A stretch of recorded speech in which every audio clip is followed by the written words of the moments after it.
First, let me thank Tina Camp and Vince Tropy, the administrators of the Facebook group, Conway, South Carolina residents. I also want to thank all of you who asked questions this week for your concerns about the well-being of our city. I'm going to start with Lana Hudson, who asks, when and where will the riverfront tennis courts be replaced? We also had one response to that question from Anita about Walmart, and we're not sure what the two have to do with each other. If it's something that can be explained, please ask that in a future question. The courts will not be replaced. Their location made them extremely susceptible to flooding, and Conway has made great strides to be more resilient to flooding efforts. There is no way to rebuild the courts in this location without them flooding in the future. And if we're going to be resilient, we need to make sure that we look at site locations for all of our infrastructure. We do have 4 tennis courts at Collins Park. We have 2 at Smith Jones. We pay money to Horry County Schools each year to utilize the tennis courts at Conway High School as public courts. So when school is not in session, feel free to use those courts as well, and they're brand new.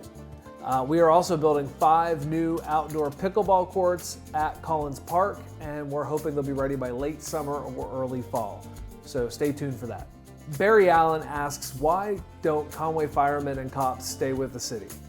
We have a very low turnover rate in Conway. Our public safety departments may have a slightly higher rate than other departments, but it's still relatively low. There is great competition between all of the governmental agencies for employees, especially in public safety. Some agencies may pay a little better, but they may have lesser benefits or a challenging work environment that we may not have here in Conway. Laura asks, does anyone have any information on the pool opening at Smith Jones Park? The pool will open for a soft opening on May 20th. That's just a few days from today. It will open for real on Memorial Day weekend, and the ribbon cutting is June 2nd at 2:30. We are excited by the Smith Jones Park pool reopening. We've rebranded it called the Oasis at Smith Jones. It's going to be fantastic, and we're very excited to be able to open the pool back up. We had a lot of questions about the subdivision being constructed at Oak and Culture Street. The first one is from Gail Altman. What happened to the McCracken Cemetery number 2 that was on or in the Cultural Road development? She wasn't sure if it was a city question or a county question, but she wondered if someone may know. And interestingly enough, a decade or so ago, I was one of the few people who knew about this cemetery, and I actually led the preservation efforts for the cemetery while I was at the county. I, along with a group from the Sons of Confederate Veterans, hacked my way into that cemetery with a machete. I worked closely with that group to map and inventory the cemetery, to survey it with ground-penetrating radar, and then add it to the Horry County Historic Property Register. The cemetery will be protected and marked during and after construction of the subdivision, which is now surrounding it. And while for years the cemetery was ravaged by neglect and nature, it will now be cut out on its own parcel and will hopefully be protected in perpetuity. And again, the next set of questions is again about the Cultra and Oak Street development. There's 3 questions from Diane, from Vicky, and Linda. I'm going to summarize those briefly, and I think they'll pop up here somewhere. The first one is about the condition of the roads and whether that will be impacted by the development. The second is whether flooding may be exacerbated by the construction, specifically since the fill dirt was brought in to bring the lot levels up. And the third is why we allow developers to clear cut trees when we live in a tree city. All these are fantastic questions, and all of them are very related, so I'm going to try to answer this one in a very long response. First, if the builders damage any public infrastructure during construction, they will be required to repair it. Keep in mind, though, that Oak and Cultra are both public streets, both owned and maintained by SCDOT, and construction vehicles have as much right to use those streets as you or I do. But if they damage those streets, SCDOT should require them to repair them. And we inspected these roads just yesterday in anticipation of this response, and as of right now, they are very much in the same condition as they were prior to construction. Second, our code does not require fill dirt to be brought in to develop sites like this. Developers choose this method because it is the easiest and usually the cheapest method of doing construction, and it also allows for engineering solutions to meet our stormwater code. There are other methods of construction and other methods of engineering. Developers in this area don't heavily utilize those construction methods. There's also a misunderstanding of how development works under our modern engineering and stormwater standards. If you consider the large lot that's under construction at Culture and Oak Street, it was a tree farm prior to this development. It was planted and as pines and lines, and it was a cash crop that was to be harvested and replanted time and time again. One thing that planted trees do is absorb water. That's fantastic for long-term water management. But pine trees do almost nothing during a sudden or prolonged rainstorm that results in the type of flooding that we routinely have around here. The trees are not a quick-acting straw. They're a slow-absorbing sponge. So a development of lots like this can actually improve the drainage and the flooding risk to neighboring communities.